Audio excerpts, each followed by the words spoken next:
very badly. They are prey for the sexual harassment of the people in the house, people in around houses and in the villages. So their movement came forward, and without engagement of men, at least their brothers and fathers, it was impossible. All of you.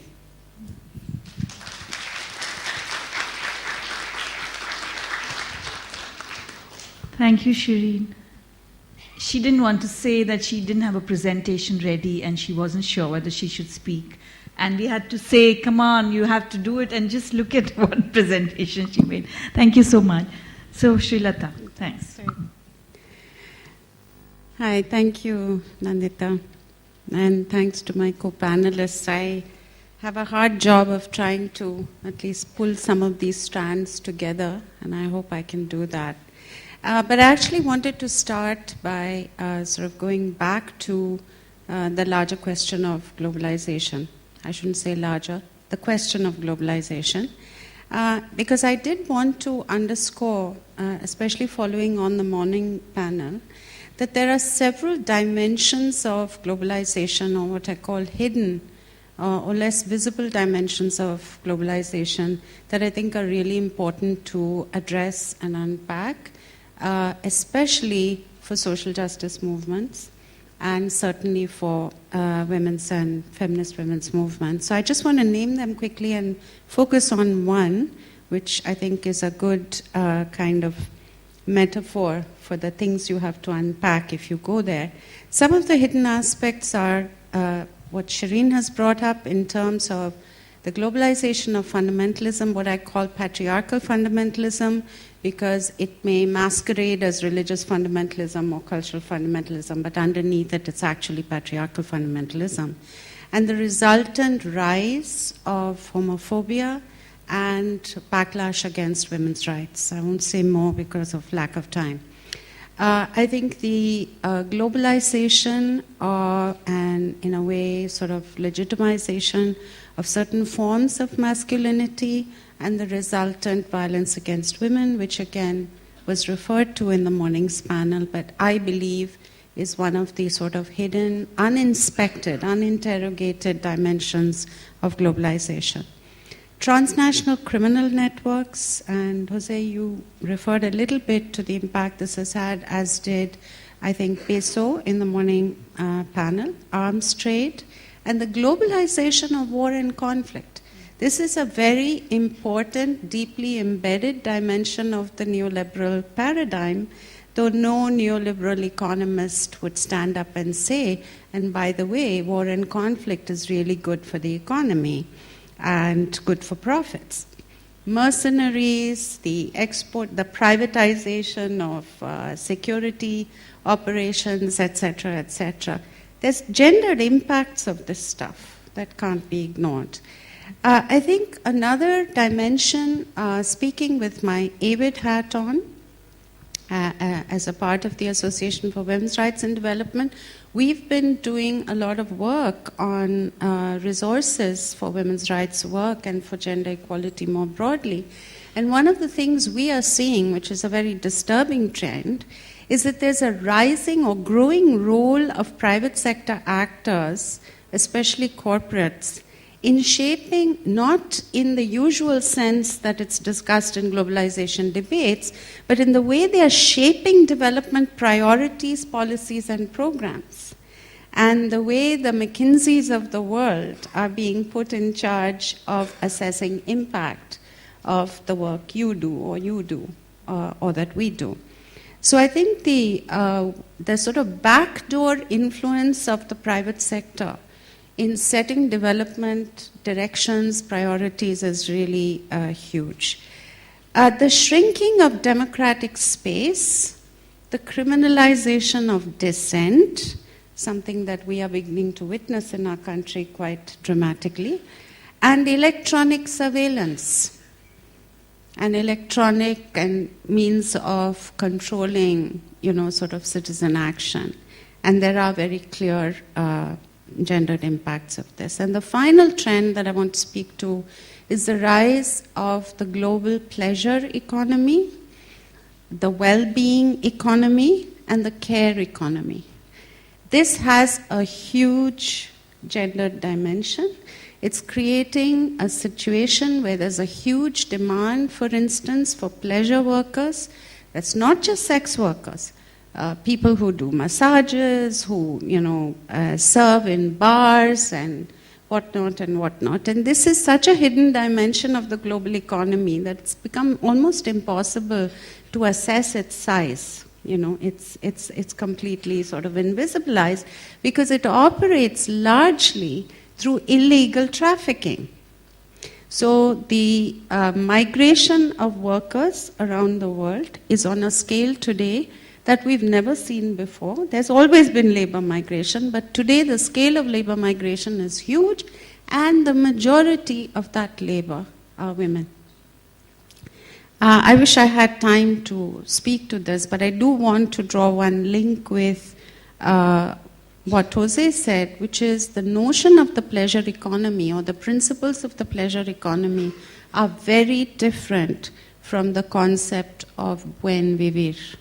It's not about living well, it's about consumption of things that cater to sensory pleasure, and it's very different from engaging with your own need for pleasure in a non-oppressive way. So I just wanted to flag a few of this and then sort of come to looking at the whole question of social movements and gender justice in today's context, where I'm drawing heavily on the work that I helped support in the Ideas Bridge Cutting Edge Pack on Gender and Social Movements, a 2-year-long process. But what I want to do is actually start by defining one of the 3 concepts in this title of the session, which Jose rightly said, these are complex ideas. But there's one that I have defined in my own work, so I'd like to share that. And that is, what is a social movement? A social movement is a set of people vested in making a change in their situation, in their social reality, by joining together, building their collective power, constructing a shared political agenda, and I call it a political agenda because it's about shifting power, which they attempt to achieve, this political agenda, through collective action. And this has some continuity over time. So it's not a spontaneous uprising or a short-term campaign. A movement is something a bit longer than that. And I think one of the movements that I have admired and that has inspired me in my activist days and subsequently was shared by Bharatji in his presentation, Stri Shakti Sangatna. Now, the current reality is that most mixed gender social movements have not truly embraced a commitment to gender justice, and there is actually little understanding or exploration of the connections between perhaps some of the issues they're addressing, particularly in the context of gender, with globalization. Some movements, yes, because of their very nature, because they're looking at economic justice, or they're looking at extractive industries or whatever, they have a more sort of global analysis and perspective, and some do not. And that's the reality. But there are some movements that have made really great strides. They're less common. But the key, what that we have found through our research, is that the movements that have the strongest and most deeply embedded gender justice and perspective are those that have an intersectional politics, that have really taken an intersectional approach. So that's a very fundamental characteristics. Then what forms does the resistance to taking on gender justice really take in many social movements? One is the numbers game, that dismissing the significance of issues of gender justice by saying, but you know the majority of our movement members are women, as though that automatically makes it a gender just movement. As I said, a lack of an intersectional approach. I really like the tool that Gail Rubin created called the Charmed Circle, and I'll speak to that in a minute. If these movements sat down and did a charmed circle, there would be a very clear set of hierarchies. So I'm really glad that Rukia spoke to that. You're a functionary, and I'm a leader. Or I'm the ideologue, and you're the worker bee, that kind of thing. I think they feel that conscious actions on women's rights or gender justice are not necessary because the movement is about inclusion. We are a democratic movement. We are for transformation. What do you mean we have to now look at gender justice? And then there's that old, sorry Bharat, but a leftover of the old Marxist, this is very divisive. We'll address gender after the revolution. Don't divide the movement. There's those. But the one...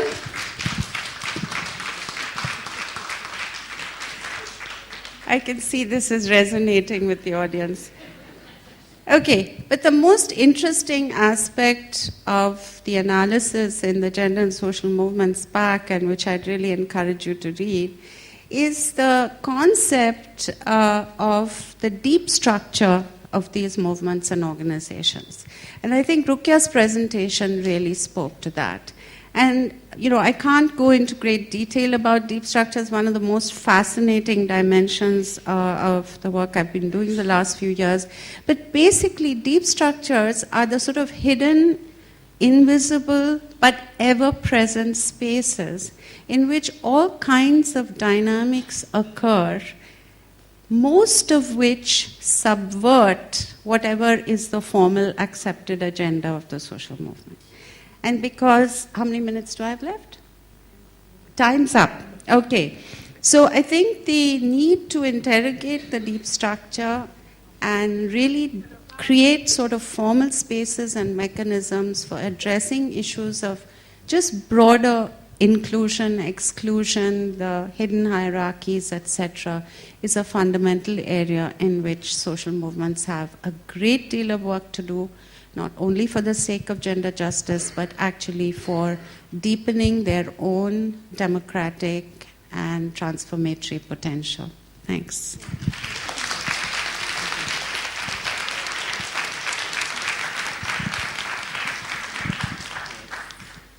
I think it's fantastic the way we began with Rukia and ended with Srilata. And it's just happened like 15 minutes before that we decided this was going to work.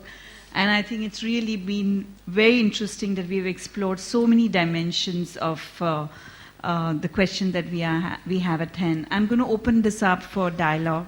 We're going to take a series of questions, give one more round to the panelists to answer. And I would encourage panelists to ask questions also to each other, because I think it's really about making and deepening our own dialogue. So can I have audience engagement? Yes. Oh. Okay. Right. So. Just give your name. Yes, I'm Niladri Chatterjee. I'm from Bengal. My question is to Shireen El Feki, because I teach at the Department of English Literature, and there is an Egyptian text that I teach. It's Ala Ala Swani's The Yakubian Building, and I also show the film. So my question would be very, very simple. How do you read the film, and how do you read the novel on which the film is based? For those who are not familiar, Imarat Yakubian, the Yakubian Building, is the story, as the name would suggest, of an apartment building in downtown Cairo, the characters who live there and how their lives reflect effectively the political, social, and economic travails of Egypt. It was set in the pre-Mubarak, in the Mubarak period. Sadly, these realities remain true after our much vaunted revolution. I'm going to read it from the sexuality perspective. Okay, so and I tell this story in my book specifically about the film. So. I have a friend, a gay friend, and who told me I went to see this film many, many times, And I don't want to spoil this for people here who might watch the film, so close your ears. A spoiler alert, as they say on television. There is a gay character. He plays a newspaper editor, and at the end of the film, he is murdered. And my gay friend said to me, I go there, and because the film is very beautiful, aside from this grisly end, and he said, and every time this man is murdered in the scene, people in the cinema are shouting, Asan, Asan, great, great. And he said to me, at one point, I looked behind to see who was shouting it, and it was this woman, and she's a distant relative of mine, and her husband, I had sex with him. So maybe there was, another agenda there. The point is that we do not have a Brokeback Mountain moment in Egyptian cinema yet. We do have some movies coming out from the independent sector elsewhere in the Arab region. Morocco is a good example, also Lebanon, which are treating issues of alternative sexual practices and identities in a much more sensitive fashion. Egypt, our cinema industry, is very commercially oriented. It has been very much influenced by markets, wealthy markets in the Gulf states. They're much more conservative. So this is what happens. I have to tell you that in Egypt, after the uprising, there was all this news. There was going to be the new movie about homosexuality. It was going to break with tradition. It was going to show it the way it is. Okay, so this film came out. It's called Asrar al-Aila, The Secrets of the Family. And it's true. It did break with tradition because the homosexual character does not die at the end of the film. He gets better. And by that I mean he becomes straight. And so, that's a whole separate discourse, but this is the representation. We have a lot of censorship around our films. And interestingly, in Egypt now, although we have a quasi-military government, the Muslim fundamentalists, the Muslim Brotherhood have been chucked out of office and, also put in prison. The reality is that the government remains highly conservative because it wants to preempt any possible opposition from Islamic conservatives. It is becoming holier than thou for the moment. So sadly, I'm not expecting any change in that anytime soon. But as I said, we do have some artists who are pushing the boundaries. Sadly, they're not actually in Egypt, and they don't get the mainstream distribution that these other forms of entertainment and communication do. Thanks for the question. Can I take a series of questions and then we'll have panelists answer? Subhalakshmi. I'm Subhalakshmi. Thanks, this is actually the most fabulous panel ever. I actually just wanted reflections from anyone or everyone, a little bit on also the use of language in our organizing. As somebody who I have struggled, been at the intersection of the feminist, queer and labor organizing at the grassroots for some years. And I often find that the language that we use and the analysis that we do is so critical, and sometimes we feel we are saying the same thing, but actually we are not. My engagement in these discourses, I wouldn't go and organize around this is biological sex and that is socialized gender. We don't do that. Maybe it was useful 30 years ago. I wouldn't do it today. I do not go and do a training on unpaid work and talk about productive and reproductive. Those categories are just inappropriate. They no longer make sense to me. In the whole issue of the slut walk was where we were really confronted, even within the feminist movement. Should we reclaim the bad woman? Should we not talk about slut walk? What do we do?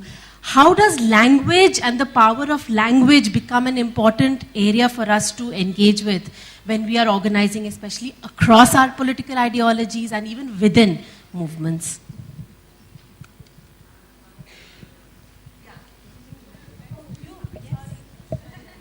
Hi again. Thank you so much for that those fantastic interventions. I have two questions, two for Shireen actually, and one for Srilata. Sorry, I wasn't here yesterday to sort of understand your construction of the citadel. So it'll be very interesting if you could briefly share how you construct the citadel. And the other was more in terms of an image that has stayed with me for a long time as I've tried to unpack, questions of feminism at the intersection of how we look at increasing fundamentalism, religious fundamentalism.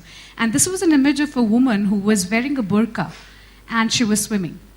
So I would want Shireen to sort of try and unpack that image for me, because I so far have not been able to understand the complexities of that. So a woman in a burqa swimming in the ocean, right? So it'll be interesting to hear your thoughts on that. And for Srilata, again, very interesting conceptualization of social movements.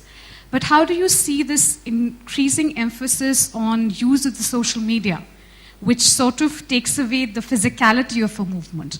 And how do you see that sort of dynamic playing out into our contemporary understanding of movements? Thank you.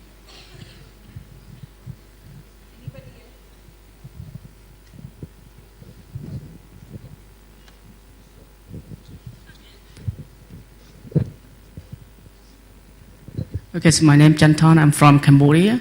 I would like to ask to, I forgot her name, sit behind you.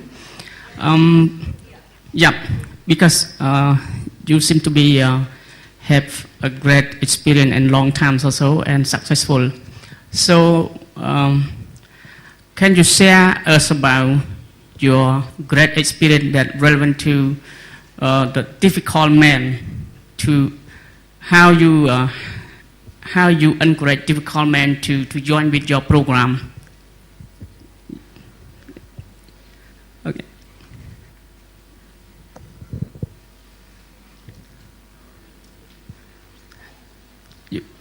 You got it? Okay, thank you.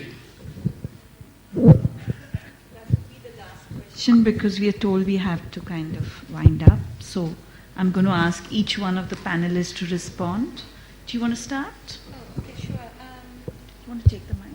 Yeah. Okay, thank you.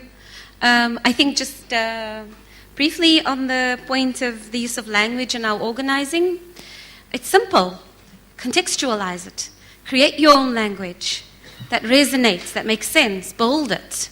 I remember once, many years ago, we spoke about the use of language in women's rights organizing, and there was this one movement in Latin America that where they had to register an organization, and they were forced to use the language of director and executive director and deputy director, and they refused to do it.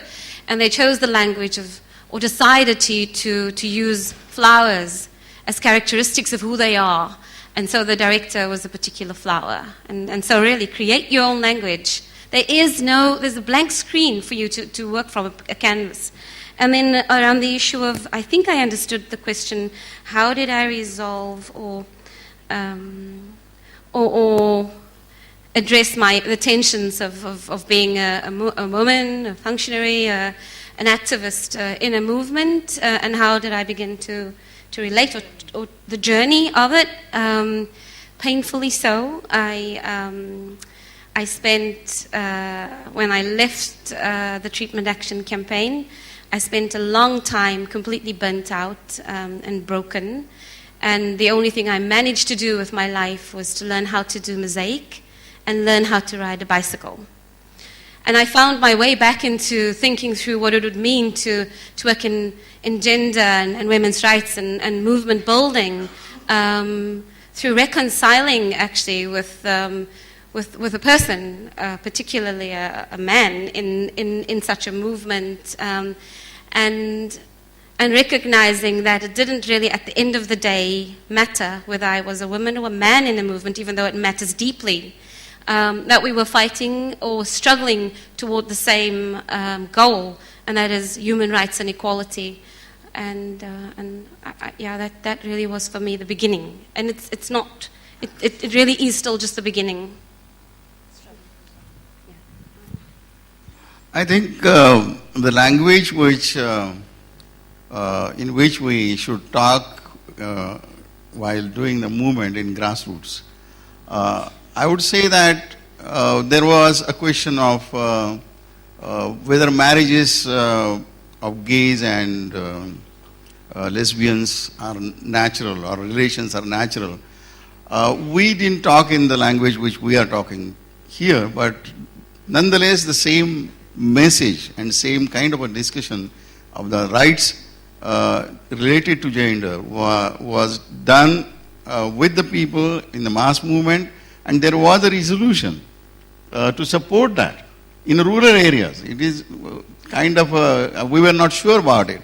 So the language could be translated into the people's language a concept could be translated into, expressed into people's language.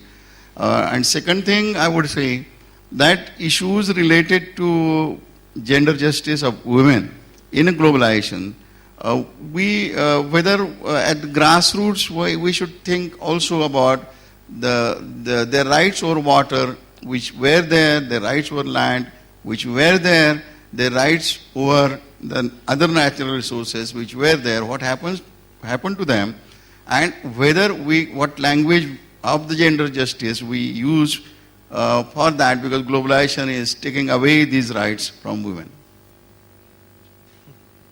I just want to tell you something about language also. The language is the beginning of the power, and for that reason it's very, very important. In Latin America, we have the theory of popular education behind Paulo Freire, and you can do different techniques and methodologies to talk in the language of the community. And you can consider the ancient knowledge and experience of the people as the first language in the first line of importance. And this is very, very powerful because you are getting back the power to the communities. And you can use the theory, the gender theory, the sexuality theory as you want, but the most important thing is that the people are living, and this is powerful. I'm happy to take up the metaphor of the citadel after the session because I know we're running over time. Just a very question on the bathing burqa, basically.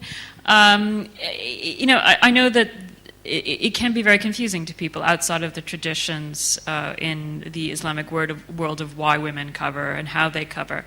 In my family, for example, half the women cover their hair and half do not, and frankly, the ones who cover are a real force to be reckoned with. And so in my family, because we are in a social and socioeconomic position that the women can make a free and informed choice, they do so because in some cases they feel that it is a reflection of their faith. I personally speaking, I am more concerned with what a woman puts in her head than what she puts on her head. And I think, again, if it is a free and informed choice, then it is her right to do so. And it is not surprising that that women who cover should want to do all the things that women who don't cover. It's true in so many of the women I've met across the Arab region. And the problem, of course, is that many women do not have that freedom to choose. And that's the difficulty. I think we need to get them to the point where they can make a free and informed choice. And personally, I think we should support them if they do choose to cover. It is their right. Okay, quickly, I'll leave the issue of language. Let me address the question of the virtual organizing and its role in movement building.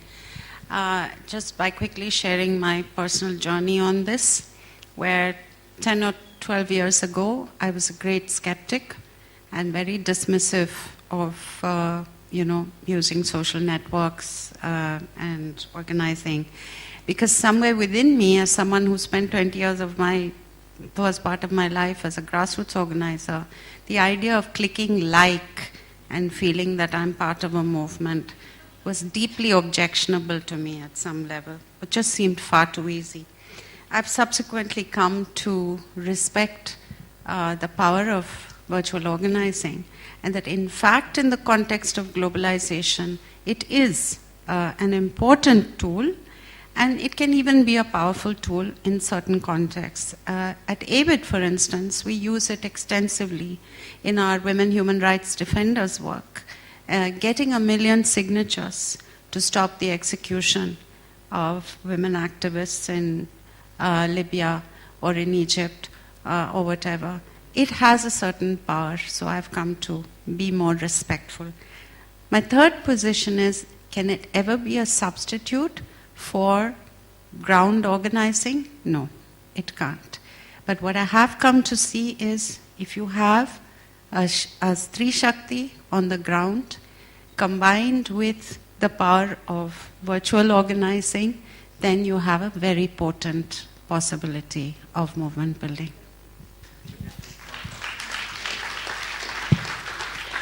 No more time, so we can't say, but I think what we are raising are finding new languages even to counter some of the things that, like what unpacking that coming. So I think language is something that we are like, I was just talking to them that, say for example, something like beauty contest, we just not have any more language to counter it. So I think it's also bringing those kinds of understanding. I'd like to thank the panelists for being here and all of you for being here, and I think we had a great time. Thank you very much.